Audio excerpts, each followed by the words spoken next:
ವೀಕ್ಷಕರೇ ನಮಸ್ಕಾರ. ಇವತ್ತಿನ ಕೃಷಿ ವಾರ್ತೆಗೆ ಸ್ವಾಗತ. ನಾನು ಗಣೇಶ್ ಭಟ್. ಮೊದಲಿಗೆ ಮುಖ್ಯಾಂಶಗಳು. ತಡ ಬಿತ್ತನೆಗೂ ಸೂಕ್ತ, ಅಧಿಕ ಇಳುವರಿ ನೀಡುವ ರಾಗಿ ತಳಿ. ಜಾಗತಿಕ ಮಾರುಕಟ್ಟೆಯಲ್ಲಿ ಬ್ರೆಜಿಲ್ ಕಾಫಿ ಅಬ್ಬರ, ಭಾರತದ ಕಾಫಿ ಬೆಳೆಗಾರರಲ್ಲಿ ಆತಂಕ. ತಾಳೆ ಬೆಳೆಗಾರರಿಗೆ ಸಿಹಿ ಸುದ್ದಿ, ಸಬ್ಸಿಡಿಗೆ ಅರ್ಜಿ ಆಹ್ವಾನ. ಶಿಲೀಂಧ್ರ ಕಳ್ಳ ಸಾಗಣೆ ಮಾಡಿದ್ದ 2 ಚೀನಿಯರ ಸೆರೆ. ಗಂಗಾ ಕಲ್ಯಾಣ ಯೋಜನೆ, ಉಚಿತ ಬೋರ್ಗೆ ಅರ್ಜಿ ಆಹ್ವಾನ. ನೈಋತ್ಯ ಮಾನ್ಸೂನ್ 5ನೇ ದಿನವೂ ಸ್ಥಗಿತ, ಹಲವೆಡೆ ಮಳೆ ನಿರೀಕ್ಷೆ ಭಂಗ. ಇದೀಗ ವಾರ್ತೆಗಳ ವಿವರ. ತಡ ಬಿತ್ತನೆಗೂ ಸೂಕ್ತ, ಅಧಿಕ ಇಳುವರಿ ನೀಡುವ ರಾಗಿ ತಳಿ. ರಾಗಿಯನ್ನು ಹೆಚ್ಚಾಗಿ ಜೂನ್ ಜುಲೈ ತಿಂಗಳಲ್ಲಿ ಬಿತ್ತನೆ ಮಾಡುತ್ತಾರೆ. ಮುಂಗಾರು ಆರಂಭವಾಗುತ್ತಿದ್ದಂತೆ ರಾಗಿ ಬಿತ್ತನೆ ಮಾಡಿ ಮೊಳಕೆಯೊಡೆದು ಪೈರು ಕೂಡ ಬೆಳೆದಿರಬೇಕು, ಇಲ್ಲದಿದ್ದರೆ ಇಳುವರಿ ಕುಂಠಿತಗೊಳ್ಳುತ್ತದೆ. ಈ ಸಮಸ್ಯೆಗೆ ಪರಿಹಾರ ಹುಡುಕಿದ ಬೆಂಗಳೂರು ಕೃಷಿ ವಿಶ್ವವಿದ್ಯಾಲಯದ ವಿಜ್ಞಾನಿಗಳು ತಡವಾಗಿ ಬಿತ್ತನೆ ಮಾಡಿ ಅಧಿಕ ಇಳುವರಿ ಕೊಡಬಲ್ಲ ಹೊಸ ರಾಗಿಯ ತಳಿಯನ್ನು ಅಭಿವೃದ್ಧಿಪಡಿಸಿದ್ದಾರೆ. ML322 ಎಂಬ ಹೆಸರಿನ ತಳಿ ಇದಾಗಿದ್ದು, ಆಗಸ್ಟ್ ಕೊನೆಗೆ ಇಲ್ಲವೇ ಸೆಪ್ಟೆಂಬರ್ನಲ್ಲಿ ಬಿತ್ತನೆ ಮಾಡಲು ಅನುಕೂಲವಾಗುವಂತೆ ಅಭಿವೃದ್ಧಿಪಡಿಸಿರುವ ವಿಶೇಷ ತಳಿ. ಮಳೆ ಕಡಿಮೆಯಾದರೂ ಬೆಳೆಗೆ ಯಾವುದೇ ರೀತಿಯ ತೊಂದರೆ ಇಲ್ಲ. ಈ ರಾಗಿಗೆ ಹೆಚ್ಚು ನೀರು ಬೇಕಾಗಿಲ್ಲ. ಹೀಗಾಗಿ ಬರಪೀಡಿತ ಪ್ರದೇಶಗಳಲ್ಲೂ ML322 ತಳಿಯ ರಾಗಿಯನ್ನು ಬೆಳೆಯಬಹುದು. ಸಾಕಷ್ಟು ರೈತರಿಗೆ ಬೆಳೆ ಬಂದ ನಂತರ ಸಕಾಲದಲ್ಲಿ ಕಟಾವು ಮಾಡದಿದ್ದರೆ ಅಥವಾ ಮಳೆಗಾಳಿಗೆ ರಾಗಿ ಬೆಳೆ ನೆಲಕ್ಕುರುಳಿ ತೆನೆಗಳು ಮಣ್ಣಿನಲ್ಲಿ ಬಿದ್ದು ಮೊಳಕೆಯೊಡೆಯುತ್ತವೆ. ಆದರೆ ಈ ರಾಗಿ ಹಾಗಾಗುವುದಿಲ್ಲ, ಗಟ್ಟಿಯಾದ ಕಾಂಡ ಇರುತ್ತದೆ ಎನ್ನುತ್ತಾರೆ ಬೆಂಗಳೂರು ಕೃಷಿ ವಿಶ್ವವಿದ್ಯಾಲಯದ ವಿಜ್ಞಾನಿಗಳು. ಜಾಗತಿಕ ಮಾರುಕಟ್ಟೆಯಲ್ಲಿ ಬ್ರೆಜಿಲ್ ಕಾಫಿ ಅಬ್ಬರ, ಭಾರತದ ಕಾಫಿ ಬೆಳೆಗಾರರಲ್ಲಿ ಆತಂಕ. ಕಳೆದ 1 ವರ್ಷದಿಂದಲೂ ಭಾರತೀಯ ಕಾಫಿ ಧಾರಣೆ ನಿರೀಕ್ಷೆಗೂ ಮೀರಿ ಹೆಚ್ಚಳವಾಗಿತ್ತು. ಆದರೆ ಕೆಲ ದಿನಗಳಿಂದ ಕಾಫಿ ಧಾರಣೆ ಇಳಿಕೆಯ ಹಾದಿ ಹಿಡಿದಿದೆ. ಭಾರತವು ಕಾಫಿ ಗುಣಮಟ್ಟಕ್ಕೆ ಅತಿ ಹೆಚ್ಚು ಒತ್ತು ನೀಡುತ್ತದೆ. ನಮ್ಮ ಕಾಫಿ ವಿಶ್ವದಾದ್ಯಂತ ತನ್ನ ಉತ್ಕೃಷ್ಟತೆಗೆ ಹೆಸರುವಾಸಿಯಾಗಿದೆ. ಹೀಗಿದ್ದರೂ ಇತ್ತೀಚೆಗೆ ಬ್ರೆಜಿಲ್ನ ಕಾಫಿ ಜಾಗತಿಕ ಮಾರುಕಟ್ಟೆಗೆ ಭಾರೀ ಪ್ರಮಾಣದಲ್ಲಿ ಲಗ್ಗೆ ಇಟ್ಟಿರುವುದರ ಪರಿಣಾಮ ಭಾರತದ ಕಾಫಿ ಧಾರಣೆ ಇಳಿಯತೊಡಗಿದೆ. ಜಾಗತಿಕ ಮಾರುಕಟ್ಟೆಯಲ್ಲಿ ಬ್ರೆಜಿಲ್ನ ಬೃಹತ್ ಇಳುವರಿ ಬೆಲೆಗಳ ಮೇಲೆ ಒತ್ತಡ ಹೇರುತ್ತಿದ್ದು, ಇದು ಭಾರತದ ಉತ್ತಮ ಗುಣಮಟ್ಟದ ಕಾಫಿ ಬೆಳೆಗಾರರ ಮೇಲೂ ಪರಿಣಾಮ ಬೀರುತ್ತಿದೆ. ಹೆಚ್ಚು ಕಾಫಿ ಉತ್ಪಾದನೆ ಮಾಡುವ ದೇಶಗಳಲ್ಲಿ ಮೊದಲ ಸ್ಥಾನದಲ್ಲಿರುವುದು ಬ್ರೆಜಿಲ್. ಕಳೆದ 3 ವರ್ಷದಿಂದ ಬ್ರೆಜಿಲ್ನಲ್ಲಿ ಹವಾಮಾನ ವೈಪರೀತ್ಯದಿಂದ ಕಾಫಿ ಬೆಳೆಗೆ ಹಾನಿಯಾಗಿತ್ತು.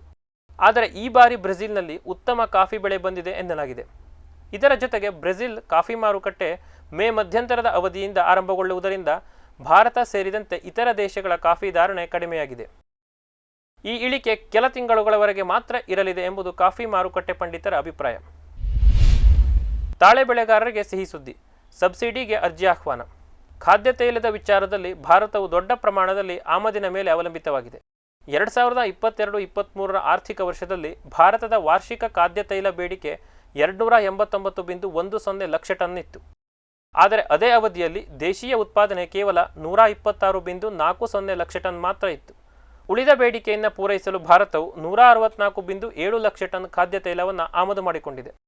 2025-26 ವೇಳೆಗೆ ಭಾರತಕ್ಕೆ ಅಂದಾಜು 280 ಲಕ್ಷ ಟನ್ ಖಾದ್ಯ ತೈಲದ ಅವಶ್ಯಕತೆ ಇರಲಿದೆ ಎಂದು ಅಂದಾಜಿಸಲಾಗಿದೆ. ಖಾದ್ಯ ತೈಲದಲ್ಲಿ ಸ್ವಾವಲಂಬನೆ ಸಾಧಿಸುವುದು ಭಾರತಕ್ಕೆ ಒಂದು ದೊಡ್ಡ ಸವಾಲಾಗಿದೆ. ಭಾರತದ ಹೆಚ್ಚುತ್ತಿರುವ ಖಾದ್ಯ ತೈಲದ ಆಮದು ಅವಲಂಬನೆಯನ್ನು ಕಡಿಮೆ ಮಾಡಲು ಕೇಂದ್ರ ಸರ್ಕಾರವು ಮಹತ್ವದ ಹೆಜ್ಜೆ ಇಟ್ಟಿದೆ.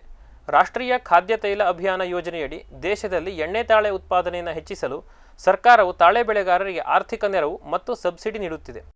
ಈ ಯೋಜನೆಯಡಿ ರೈತರಿಗೆ ತಾಳೆ ಕೃಷಿಗೆ ಬೇಕಾದ ತಾಂತ್ರಿಕ ಮಾಹಿತಿಯನ್ನು ಕೂಡ ನೀಡಲಾಗುತ್ತಿದೆ. ಈ ಕುರಿತು ತೋಟಗಾರಿಕಾ ಇಲಾಖೆಯಿಂದ ಅರ್ಜಿಯನ್ನು ಆಹ್ವಾನಿಸಲಾಗಿದೆ. ಆಸಕ್ತ ರೈತರು ತೋಟಗಾರಿಕಾ ಇಲಾಖೆಯನ್ನು ಸಂಪರ್ಕಿಸಬಹುದು. ಶಿಲೀಂಧ್ರ ಕಳ್ಳ ಸಾಗಣೆ ಮಾಡಿದ್ದ 2 ಚೀನಿಯರ ಸೆರೆ. ಕೃಷಿ ಬೆಳೆಗಳನ್ನು ನಾಶಪಡಿಸಬಹುದಾದ ಅಪಾಯಕಾರಿ ಶಿಲೀಂಧ್ರವನ್ನು ಕಳ್ಳ ಸಾಗಣೆ ಮಾಡಿದ ಆರೋಪದಡಿ ಚೀನಾದ 2 ವ್ಯಕ್ತಿಗಳನ್ನು ಅಮೆರಿಕದ ಫೆಡರಲ್ ಬ್ಯೂರೋ ಆಫ್ ಇನ್ವೆಸ್ಟಿಗೇಷನ್ ಅಧಿಕಾರಿಗಳು ಮಂಗಳವಾರ ಬಂಧಿಸಿದ್ದಾರೆ. ಚೀನಾ ಮೂಲದ ಮಹಿಳೆ ಮಿಚಿಗನ್ ವಿಶ್ವವಿದ್ಯಾಲಯದ ಸಂಶೋಧಕಿ ಯುನ್ಕಿಂಗ್ ಜಿಯಾನ್ ಮತ್ತು ಆಕೆಯ ಸಂಗಾತಿ ಜನ್ಜಾಂಗ್ ಲಿಯು ಅವರನ್ನು ಬಂಧಿಸಲಾಗಿದೆ. ಯುನ್ಕಿಂಗ್ ಜಿಯಾನ್ ತನ್ನ ಸಂಗಾತಿಯ ನೆರವು ಪಡೆದುಕೊಂಡು ಚೀನಾದಿಂದ ಪ್ಯುಸಾರಿಯಂ ಗ್ರಾಮಿನೆರಮ್ ಎಂಬ ಅಪಾಯಕಾರಿ ಶಿಲೀಂಧ್ರವನ್ನು ಕಳ್ಳ ಮಾರ್ಗದಲ್ಲಿ ಅಮೆರಿಕಕ್ಕೆ ತರುವ ಸಂದರ್ಭದಲ್ಲಿ ಸಿಕ್ಕಿಬಿದ್ದಿದ್ದಾಳೆ. ಈ ಶಿಲೀಂಧ್ರವು ಗೋಧಿ, ಬಾರ್ಲಿ, ಜೋಳ ಮತ್ತು ಭತ್ತದ ಬೆಳೆಗಳಿಗೆ ಸುಲಭವಾಗಿ ತಗುಲುತ್ತದೆ. ಇದು ಮುಖ್ಯವಾಗಿ ಆಹಾರಧಾನ್ಯ ಬೆಳೆಗಳಲ್ಲಿ ಹೆಡ್ಬೈಟ್ ಎಂಬ ಸಮಸ್ಯೆಯನ್ನು ಉಂಟುಮಾಡುತ್ತದೆ. ಅಲ್ಲದೆ ಬಹಳ ಅಪಾಯಕಾರಿಯಾದ ಮೈಕೋಟಾಕ್ಸಿನ್ ಎಂಬ ರಾಸಾಯನಿಕವನ್ನು ಉತ್ಪತ್ತಿ ಮಾಡುತ್ತದೆ. ಈ ಶಿಲೀಂಧ್ರ ತಗುಲಿದರೆ ಆಹಾರಧಾನ್ಯಗಳ ಇಳುವರಿ ತಗ್ಗುತ್ತದೆ, ಜೊತೆಗೆ ಗುಣಮಟ್ಟವೂ ಕೆಡುತ್ತದೆ. ಒಂದೊಮ್ಮೆ ಈ ಶಿಲೀಂಧ್ರ ತಗುಲಿದ ಆಹಾರ ಬೆಳೆಯನ್ನು ಜನರು ಮತ್ತು ಜಾನುವಾರುಗಳು ಸೇವಿಸಿದರೆ ಅದರಲ್ಲಿನ ಮೈಕೋಟಾಕ್ಸಿನ್ ಅಂಶ ಆರೋಗ್ಯ ಸಮಸ್ಯೆಯನ್ನು ಉಂಟುಮಾಡುತ್ತದೆ. ಚೀನಾ ಅಮೆರಿಕದ ಆರ್ಥಿಕತೆ ಮತ್ತು ಜನರ ಆರೋಗ್ಯವನ್ನು ಗುರಿಯಾಗಿಸಿ ದೊಡ್ಡ ಮಟ್ಟದ ಸಂಚು ಹೂಡಿದೆ ಎನ್ನಲಾಗಿದೆ. ಇದೀಗ ಒಂದು ವಾಣಿಜ್ಯ ವಿರಾಮ. ಸಮೃದ್ಧ ಸಾವಯವ ಗೊಬ್ಬರ, ಎಂಎಸ್ಜಿಪಿ ಮತ್ತು ಕೆಸಿಡಿಸಿ ಉತ್ಪಾದನೆ, ಫಾರ್ಮ್ ಟಿವಿಯಿಂದ ಸರಬರಾಜು, ಅತಿ ಕಡಿಮೆ ಬೆಲೆಗೆ ಅತ್ಯುತ್ತಮ ಗೊಬ್ಬರ, ಇಲ್ಲ ಭಾರಲೋಹ, ಕೃಷಿ ವಿಶ್ವವಿದ್ಯಾಲಯದಿಂದ ಪರೀಕ್ಷಿತ ಸಾವಯವ ಇಂಗಾಲ, ಎನ್ಪಿಕೆ, ಪಿಎಚ್, ಇಸಿ ಎಲ್ಲ ನಿಗದಿತ ಮಿತಿಯಲ್ಲಿ. ಅಡಿಕೆ, ತೆಂಗು, ಬಾಳೆ, ಕಾಫಿ, ದಾಳಿಂಬೆ, ದ್ರಾಕ್ಷಿ, ಕಬ್ಬು, ಭತ್ತ, ಜೋಳ, ಹತ್ತಿ ಹೀಗೆ ಎಲ್ಲಾ ಬೆಳೆಗಳಿಗೂ ಪ್ರಶಸ್ತ.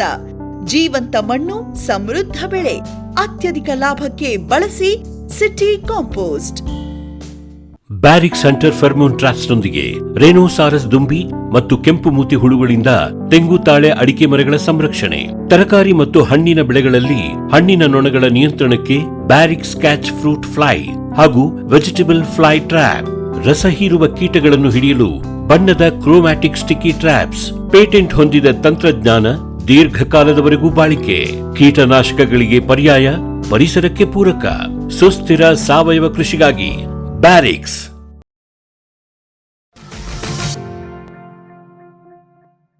ವಿರಾಮದ ನಂತರ ಕೃಷಿ ವಾರ್ತೆಗೆ ಮತ್ತೊಮ್ಮೆ ಸ್ವಾಗತ. ಗಂಗಾ ಕಲ್ಯಾಣ ಯೋಜನೆ ಉಚಿತ ಬೋರ್ಗೆ ಅರ್ಜಿ ಆಹ್ವಾನ. ದೇವರಾಜ್ ಅರಸು ನಿಗಮದಿಂದ ಗಂಗಾ ಕಲ್ಯಾಣ ಯೋಜನೆ ಅಡಿಯಲ್ಲಿ ರೈತರಿಗೆ ಉಚಿತವಾಗಿ ಬೋರ್ವೆಲ್ ಕೊರೆಸಲು ಅರ್ಜಿಗಳನ್ನು ಆಹ್ವಾನಿಸಲಾಗಿದೆ. ನೀರಾವರಿ ಸೌಲಭ್ಯ ವಂಚಿತ ಸಣ್ಣ ಮತ್ತು ಅತಿ ಸಣ್ಣ ರೈತರಿಗೆ ನೀರಾವರಿ ಸೌಲಭ್ಯ ಒದಗಿಸಿ ಕೃಷಿ ಉತ್ಪಾದಕತೆ ಹೆಚ್ಚಿಸಲು ಈ ಯೋಜನೆ ಸಹಕಾರಿಯಾಗಿದೆ.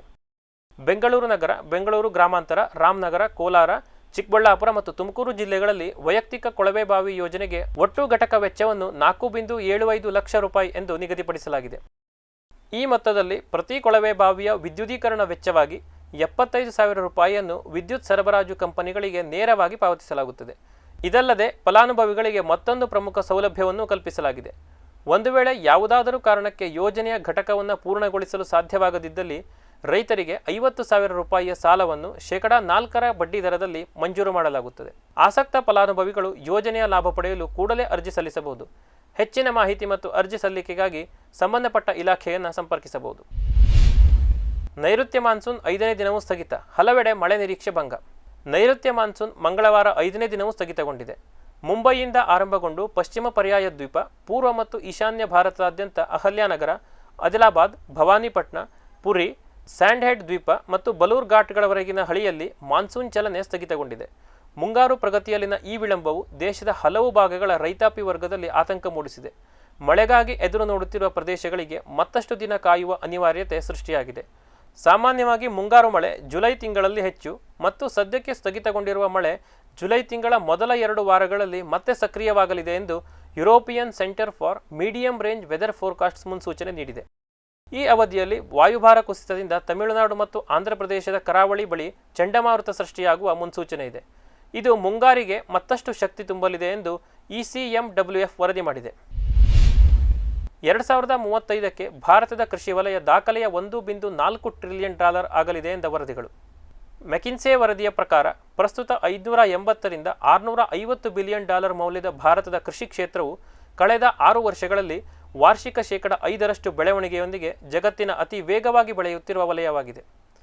ತಂತ್ರಜ್ಞಾನ ಅಳವಡಿಕೆ, ಮಾರುಕಟ್ಟೆ ಸುಧಾರಣೆಗಳು ಮತ್ತು ನೀತಿ ಬೆಂಬಲಗಳು ಈ ಬೆಳವಣಿಗೆಗೆ ಪ್ರಮುಖ ಪಾತ್ರ ವಹಿಸುವ ಸಾಧ್ಯತೆ ಇದೆ. ಇವುಗಳನ್ನು ಸಂಪೂರ್ಣ ಸಾಮರ್ಥ್ಯದಲ್ಲಿ ಬಳಸಿಕೊಂಡರೆ 2035ರ ವೇಳೆಗೆ ವಲಯದ ಬೆಳವಣಿಗೆಯನ್ನು $1.4 ಟ್ರಿಲಿಯನ್ ಮತ್ತು 2047ರ ವೇಳೆಗೆ $3.1 ಟ್ರಿಲಿಯನ್ ಹೆಚ್ಚಿಸಬಹುದು ಎಂದು ಹೇಳಿದೆ. ಸದ್ಯಕ್ಕೆ ವಿಭಜಿತ ರೈತ ಸಮುದಾಯ ಮತ್ತು ಅವೈಜ್ಞಾನಿಕ ಕೃಷಿ ಚಟುವಟಿಕೆಗಳಂತಹ ಸವಾಲುಗಳು ಭಾರತ ಎದುರಿಸುತ್ತಿದೆ ಎಂದು ವರದಿ ವಿವರಿಸಿದೆ. ಇವಿಷ್ಟು ಇವತ್ತಿನ ಕೃಷಿ ವಾರ್ತೆ. ನಿರಂತರ ಕೃಷಿ ಕಾರ್ಯಕ್ರಮಗಳಿಗಾಗಿ ವೀಕ್ಷಿಸಿ ಫಾರ್ಮ್ ಟಿವಿ. ನಮಸ್ಕಾರ.